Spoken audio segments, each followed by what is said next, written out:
Hello po. Hello po mga kababayan, mga minamahal. Isang magandang umaga po sa inyong lahat. Good morning po sa inyong lahat. Ngayon po ay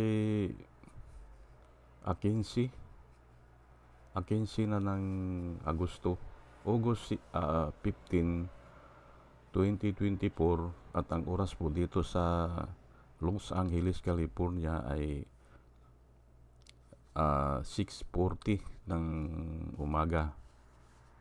Alas 6:40 ng umaga at medyo magandang panahon, may araw, sumisikat ang araw at nais ko po mag-vlog patungkol po dito sa pagbawi ni NBI Regional Director Archie o Arcilito Albao sa kanyang mga binabalita.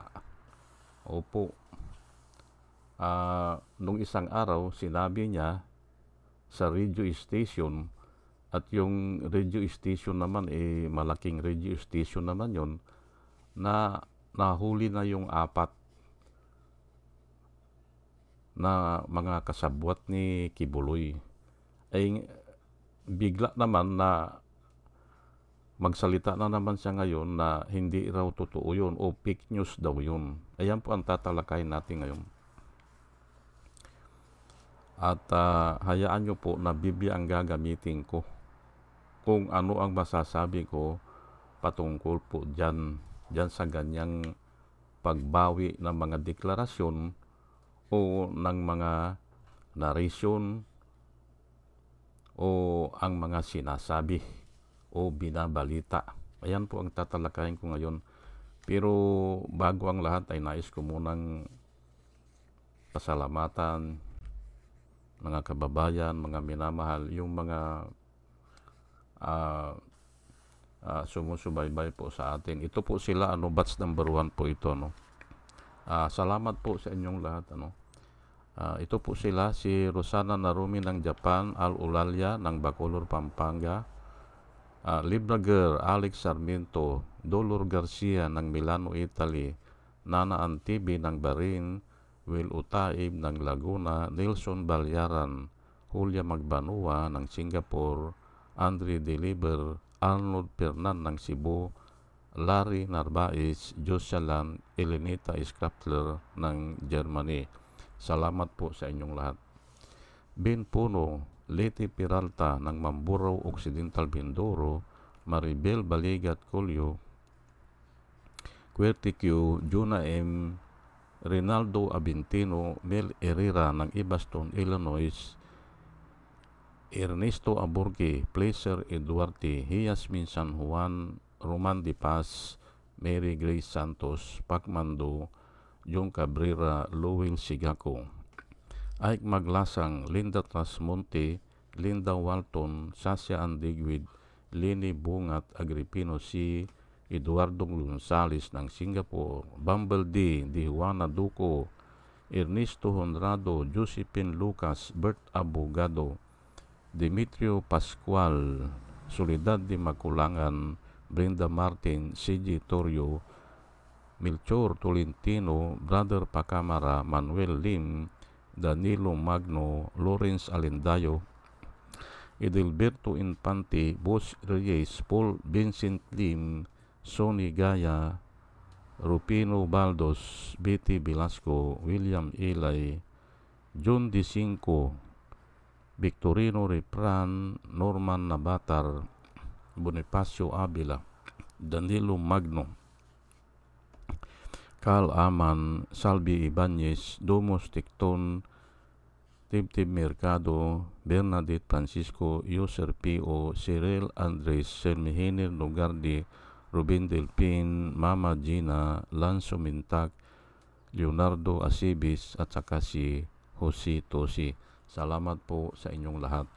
At ito naman po ang mga vloggers na nire-recommenda ko po na ating panoorin at suportahan po. Ito po sila, si Michael Apasible Bulletin, Attorney Inso Recto, Bunyog Pagkakaisa, Lancaster Armandin, Engineer Toto Kausing, Aling Marie, Mr. Sa Totoo Lang To, Christian Isguera, PMTGR Vloggers, The Action Man, Roy Japan Tours, Divina Apostol, CG Pichay, Kapihan ni Art at Ago, Dangerous Journey, Kakamping, Ang Batas with Attorney Claire Castro at saka si Kawalde Carbonell. Ugaliin po natin na pakinggan sila at marami po tayong matututunan sa kanila at nakikita ko po na yung sinasabi nila ay para po sa ikabubuti po ng bayan o para po sa bayan. O sige po at tayo po ay tuloy-tuloy na sa ating discussion, pero hayaan nyo muna na inom muna ako ng tubig. Kalimutan ko na naman.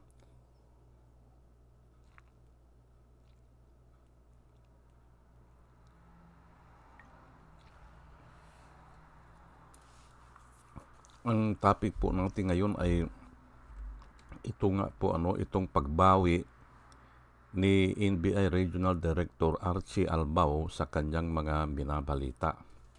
Pabago-bago po at napakahirap ng paniwalaan. Ngayon, ang Biblia po ay may sinasabi dyan patungkol dyan. Sa James 1:8, He is a double-minded man, unstable in all his ways. Ayan po, pag ganyan na po ang tao na hindi na alam kung ano ang sinasabi niya o nag-aagawan sa kanyang pag-iisip kung sasabihin ba niya yan o hindi, unstable po yan. Opo, unstable in all his ways. Ayawan lang natin kung marami siyang kinukonsidera, hindi ba? Baka nga kaibigan niya, si Kibuloy, o baka malaki ang natatanggap niya, o baka naman malaki ang pressure sa common tao, sa mga taong Pilipino. Ayan po kaya ganyan siya.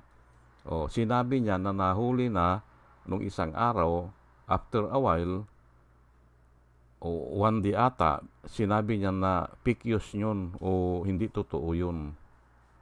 Ayan. Ngayon, ay sino pang maniniwala dyan?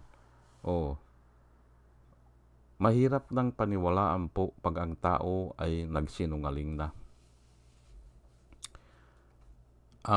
Unstable is unreliable. Ayan po because we are uncertain in His ways. Hindi natin alam kung bakit niya ginagawa niyan Yan po ang ibig sabihin niyan. Unreliable po siya. Opo. At ito nga, babasahin ko lang mga summarize lang kasi ito ng mga pastor. It is useless to have Him. Yan po ang summarize na mga pastor na kinukuha ko. It is useless to have Him. Ay oo nga naman, ay bakit pa natin siya itatalaga dyan o bakit pa natin siya kailangan, hindi ba? Kung ganyan ang mga deklarasyon niya. O, binabawi, hindi ba? Binabawi. O, being without the true wisdom, he perpetually disagrees both with himself and others. Ayan po, nagtatalo nga yan sa kanyang kaisipan o sa kanyang damdamin o sa kanyang puso. Nagtatalo yan parati kung ito bang sasabihin ko o hindi. Kaya nga ganyan, nagdi-declare siya na parang hindi niya alam. Unstable nga and will be perpetually running into inconsistencies of conduct. Sinisira na niya ang kanyang perpetual yan, sinisira niya ang kanyang yung good conduct. Nawawala yung good conduct. Ayan po, Ngayon ay kahapon ay hindi ko natapos yung tinatalakay ko, kasi pinakinggan kong uli yung pagkain po. Yung pagkain sa loob ng Kingdom o KOGC. Hindi po maganda yun na sila ang huhuli tapos kakain sila doon. Hindi po maganda yon. Bakit? Wala ba silang bahay para doon kumain sa bahay? Hindi ba? O kaya magbaon sila Ganon yan. O kumain muna sila bago sila aalis.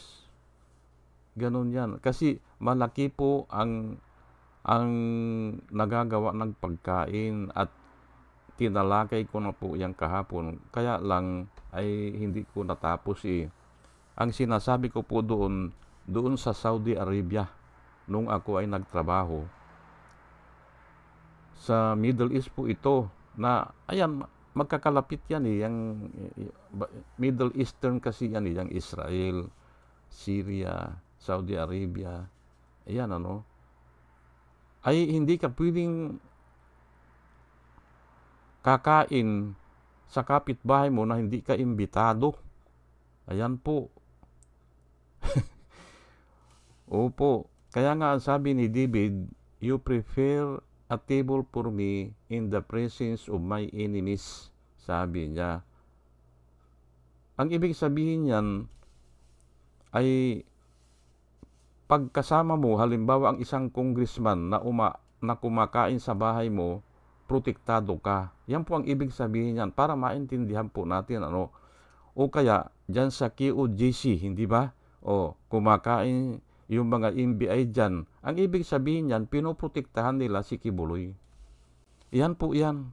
Wala nang ibang ibig sabihin niyan kung hindi ganun.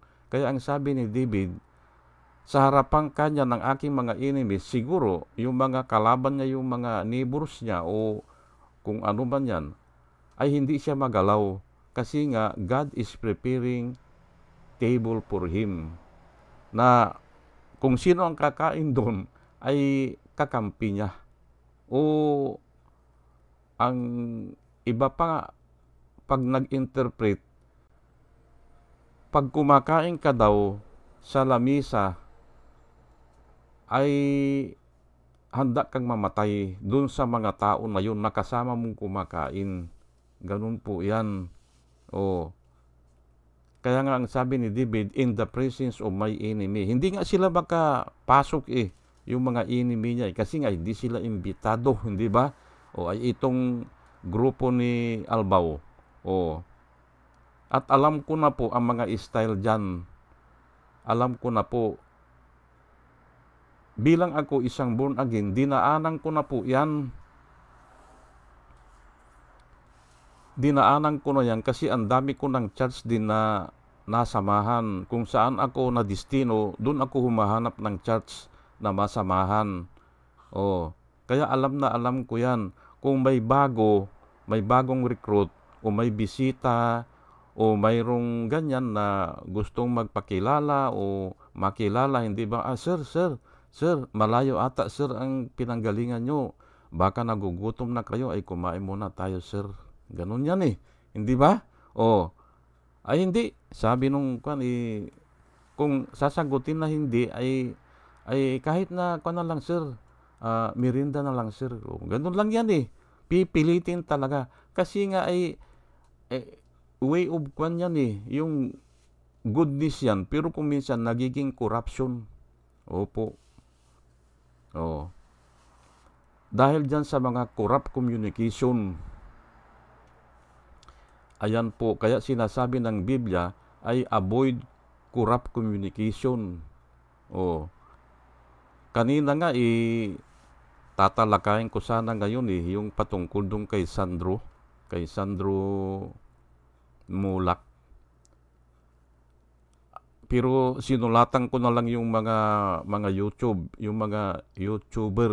Sinulatan ko, yang ganyan kasing problema, nag-uumpisa yan sa corrupt communication. Yang mga kasama sa opisina, o nag-a-apply ka, o kasama sa trabaho, o kasama sa negosyo, nag-uumpisa po yan sa corrupt communication. Unti-unti yan. Hindi naman yung katulad sa pinasukan ang bahay mo tapos hinalay ka. Hindi naman ganun yan Kaya both sides po yan, may kasalanan yan. Kasi nagko-continue yung corrupt communication. Ayan po yan. Kumusta na? Ay, okay lang. Ganun po yan eh. Hanggang sa bibilang ng weeks and days, ganyan, o hanggang sa pupunta sa ganung usapan. Hindi ba? Ganun lang po yan eh. Kaya ang sabi ko, walang mangyayari dyan. Dyan sa investigasyon na yan. Kasi nga, ang unang solution dyan ay i-admit yung pagkakamali. Kailangan i-admit. Pati yung nag-i-interview, dapat i-admit niya na hindi siya nababagay dyan na mag-imbestiga dyan dahil siya ay mayroon din ganyang pagkakasala. Ganun po yan. Pero ay kung naatasan siya ay pwede. Pero nga ay be careful siya. Kasi lahat tayo may ganyan yung mga corrupt communication. Opo, lalo na dyan sa mga opisina. Yung sekretarya pumapatol doon sa boss niya. Yung boy naman kuminsan ay minumulis siya din dyan.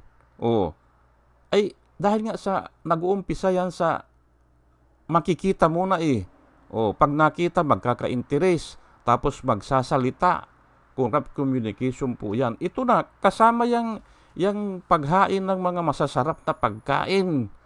Ayan po ang sinasabi ko kahapon. Kumain ba sila doon? Ay opo, kumain ata sila ay paano? Ano mangyayari dyan? At sa kanong isang araw, nag-vlog si Arlene Stone, pinakita niya ang composition ng mga building dyan. 5 hectares lang pala yan, sabi niya. Ipagpalagay ng 8 hectares. Pero maraming building. Mayroon atang 7 o 8 building. Ay isa lang ang building pala na in-inspection nila At in doubt po ako kung kaya nilang inspeksyonin yung kingdom, yung malaki na na kayang uupo ang 75,000 people. Ay kung 20 lang kayo, paano yung i-inspeksyonin yun? Yung building na yan na pwedeng mag-accommodate ng 75,000 people na hindi pa daw tapos. Kinupyan nila yung arena dyan sa Bulacan ng INC, ng Iglesia ni Cristo. Yung Iglesia ni Cristo ata 55,000 people ang kayang i-accommodate. Ay napakalaki po niyan. Yang 5,000 people lang yan, ang laki na niyan Ganon sa Araneta Coliseum ay 75,000 yan. Paano i-inspeksyonin yan ng...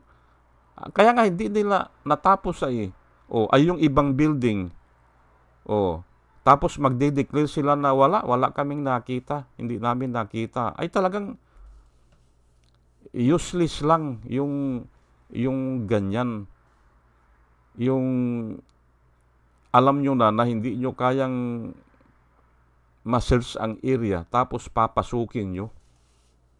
Wala yan. Matthew, itataas ko lang po Matthew 6:24, no one can serve two masters. Si Jesus Christ po nagsalita nito, no one can serve two masters. Either you will hate the one and love the other, or you will be devoted to one and despise the other. You cannot serve both God and money. Pero ito, applicable po ito dyan sa pangyayari na ganyan. Na kung kaibigan ni Archie Albao, si Kibuloy, ay hindi niya pwedeng pagsirbihan si Kibuloy at ang taong bayan. Hindi pwede. No one can serve two masters. Yan po. Either you will hate the one and you will love the other. You will be devoted to one and will despise, or you will desert the other. Hindi ba? Ganun po yan Ay si Jesus Christ po nagsalita nito Hindi ba? kung kampi siya kay Kibuloy, ibabaliwala niya yung trabaho niya, na kung saan ay siya ay inaasahan ng mga taong bayan, yung mga mahihirap, hindi ba, na umaasa lang sa law enforcement para makakuha ng justice, hindi ba? Hindi niya magagawa yan kasi nga kaibigan niya si Kibuloy. At sinabi naman po ni Kibuloy yan, nasa YouTube yan, kayo na mga naninira sa akin, sabi niya hindi ko na kayo, sa aking pangalan, sabi niya, hindi ko na kayo papayagan. Dahil nga marami siyang kaibigan na mga MBI. Yun ang sinabi niya At ito nga, pagdugtong-dugtongin mo yan, doon sa sinabi ni Arlene Easton, na nung naandun pa siya, nung kasalukuyan siya na naglilingkod dyan, si Arlene Easton, ay siya ang naatasan na mag-abot ng sobre na may pera. At iyan nga ang isa sa naabutan niya ay yan si Archie Albao. Nung agent pa sa siguro yan. Kung ano ang siguro agent 1 o agent 2. Ganun po yan. Ng MBI. Ay pagdugtong-dugtongin mo yan doon sa sinabi ni Kibuloy na yung naninira sa akin, sabi niya. Hindi ba? Pwede niyang isuplong sa MBI kasi marami siyang kaibigan sa MBI. Yung mga naninira sa kanyang pangalan. Hindi ko na kayo papayagan. Sabi niya May rhyme nga yan kasi nga nanggagaling yan sa Biblia Ay kaya magaling speaker ito si Kibuloy Pero kung pag-aralan mo yung sinasabi niya, ay idinidiin niya ang kanyang sarili. Idinidiin niya po. Opo. Hindi ko pala naayos ito. Kaya ganito.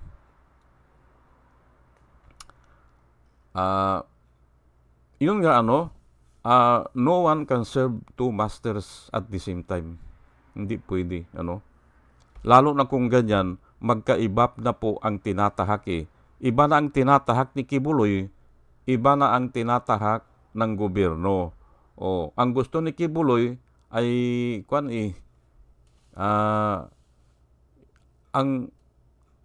hindi siya dalhin daw sa sa parang ganun din kay Duterte po yan Hindi siya dalhin sa ICC.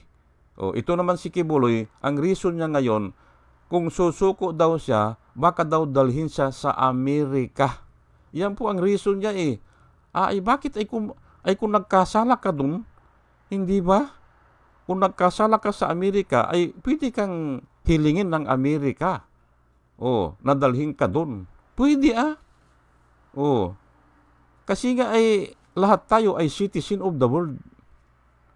Lahat po tayo, citizen tayo ng world. Kaya hindi pwedeng hindi siya dalhin doon. Ay bakit kung hinihiling ng Amerika na siya doon, i-surrender siya doon. Pwede Ganon din naman si Tibis, hindi ba? Nung hinihiling natin sa East Timor na pakawalan na si Tibis at lilitisin na sa Pilipinas, pwede.